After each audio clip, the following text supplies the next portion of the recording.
পুঁজিবাজার নিয়ন্ত্রক সংস্থা Bangladesh securities and exchange commission এবং বাংলাদেশ বিনিয়োগ উন্নয়ন কর্তৃপক্ষের যৌথ উদ্যোগে জাপানে অনুষ্ঠিত হচ্ছে ইনভেস্টমেন্ট ফ্ল্যাশ মব। সেখানে বক্তব্য রাখছেন প্রধানমন্ত্রীর বেসরকারি শিল্প ও বিনিয়োগ উপদেষ্টা সালমান এফ রহমান। সরাসরি চলে যাচ্ছি। Event chair, special guests, ladies and gentlemen, Assalamu alaikum and a very good evening to all of you in Tokyo and greetings from Dhaka. Actually, we were all looking forward very much to meet with you all personally, but unfortunately, due to unavoidable circumstances, that was not possible.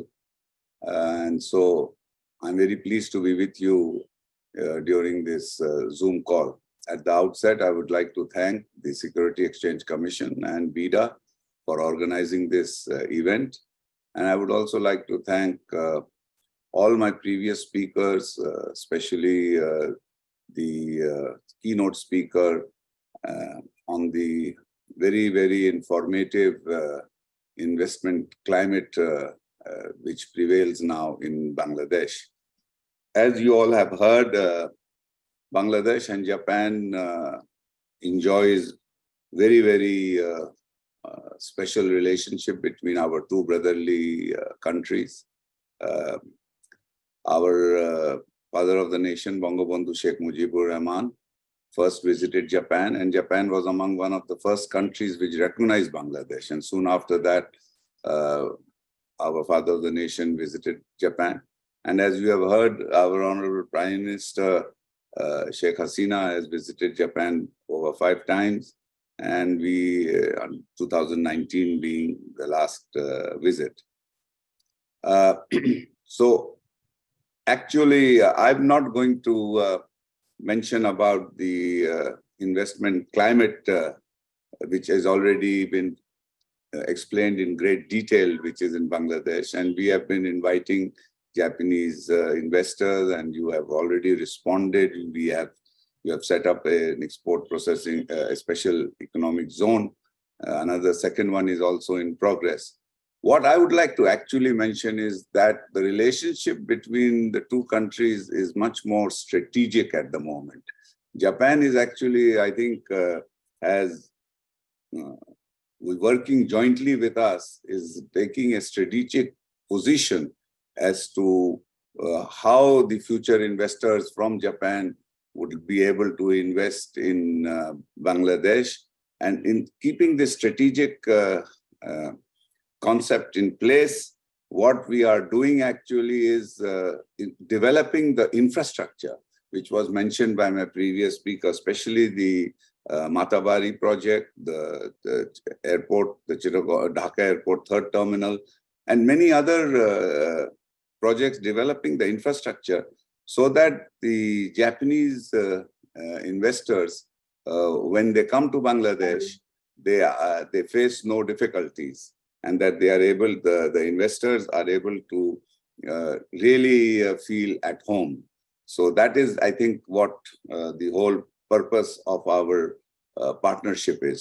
And the other thing which has been mentioned is that Honorable Prime Minister has mentioned that we, as you know, we have achieved digital Bangladesh. We are now wanting to go to become smart Bangladesh. And as you know, the fourth industrial revolution is now coming up, and there is going to be huge challenges as we move forward, not only for Bangladesh, but for all countries. We have to prepare to meet this challenge of the fourth industrial revolution. The traditional way of what we know of doing business is going to change dramatically. We are talking of robotics, we are talking of artificial intelligence, Internet of Things, quantum computing. And so technology is also moving at a very, very fast pace. So it's not that, it's not that something which is going to happen. It is something which is already happening. Change is taking place, and we have to really prepare for it. So one is the physical infrastructure, but in addition to the physical infrastructure, there is also intellectual infrastructure which needs to be developed. And I think there again, Japan is doing a lot of, we are doing things jointly in this. I know a number of our software companies are cooperating with large Japanese software companies to develop programs and products to meet this future challenge.